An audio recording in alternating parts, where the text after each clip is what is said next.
नमस्कार, मी युगा युगा किचनमध्ये आपले सर्वांचे स्वागत आहे। आज मी झटकन तयार होणारे कैरीचं सार दाखवणार आहे। काय होतं, कधी कधी भातावर किंवा भाज्या नसेल आणि आता कैरीचा सीजन तर आपण आणतोच घरात, ते असेल तर झटकन होणारं कैरीचं सार चविष्ट असं लागतं। कसं करतात ते पाहू। कैरीचं सार करायचंय, त्यासाठी लागणारं म्हणजे महत्त्वाची मी एक कैरी साल काढून अशा हिरव्यावरची जी जाड साल असते ती काढली आणि बारीक फोडी करून घेतल्या।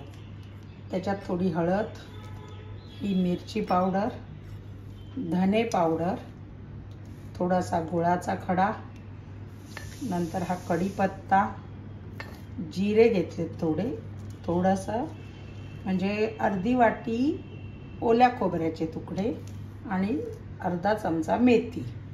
हे सगळं मिक्सरला वाटायचं एक एक घेऊन। मिक्सरच्या भांड्यात एक एक घेणार आणि यातच पहिल्यांदा आता खोबऱ्याचे तुकडे टाकले, कढीपत्ता टाकला,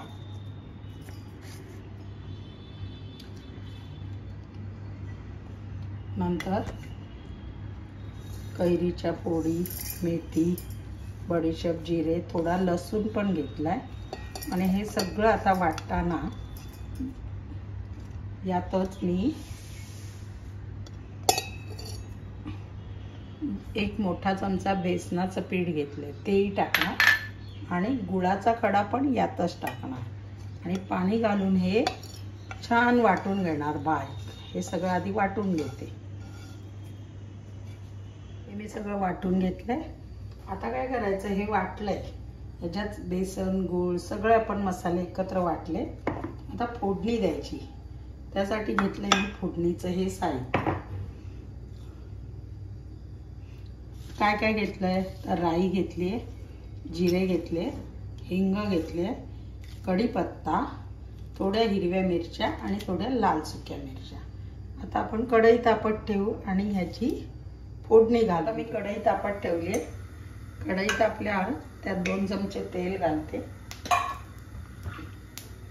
तेल तापलं की हे सगळं फोडणीचं साहित्य घालते।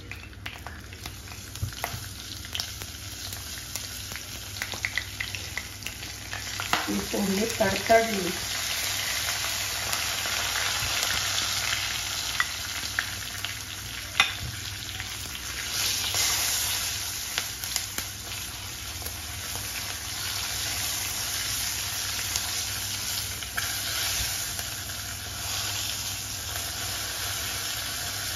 फोडणी तडतडली ते वाटलेलं सगळं टाकायचं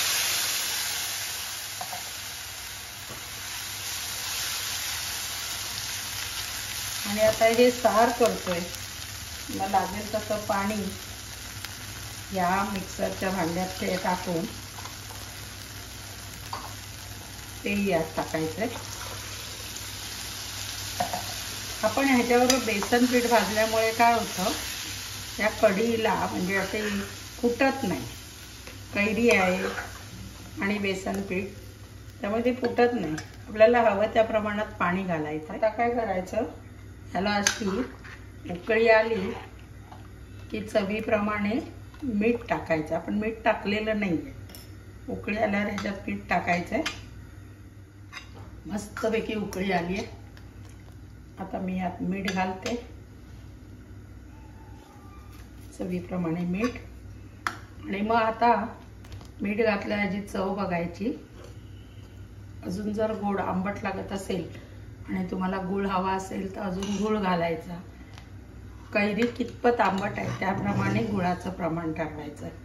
आपले कैरीचं सार तयार झालं। गरम गरम भाताबरोबर खूप सुरेख लागतं।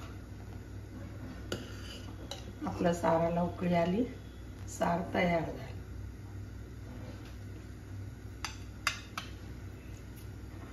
गॅस घालवते, सार झालं, गॅस घालवलाय। मस्तपैकी कोथिंबीर पेरायची आणि गरम गरम भातावर खायला घ्यायचं। आपलं कैरीचं सार तयार झालं। फक्त वाटून फोडणी दिली वरणासारखी की ते सार तयार होतं। आणि असं हे आंबट गोड सार भाताबरोबर आवडतं, पण नुसतं सूप म्हणून प्यायला पण छान वाटतं। तुम्हाला कशी वाटली माझी रेसिपी अशाच माझ्या पारंपरिक रेसिपी आवडत असतील तर लाईक करा, शेअर करा आणि अजून ज्यांनी सबस्क्राईब नसेल केलं त्यांनी जरूर करा. धन्यवाद.